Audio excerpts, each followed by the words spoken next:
Welcome to Blizzard Fire. We hope this video helps fire up your solution. You start by opening Zarchiver and granting storage permission. This gives the app access to Android folders. Tap the side menu, then choose the internal storage path. Look for /storage or the Android folder. Once inside, enable Show Hidden Files so system directories appear. You do this now because many apps hide their data. If you skip it, you may not see what you need.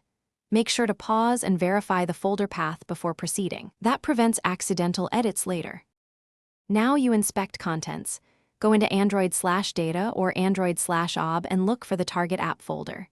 You long press a file or folder to select it and use multi-select for batch moves or compressions.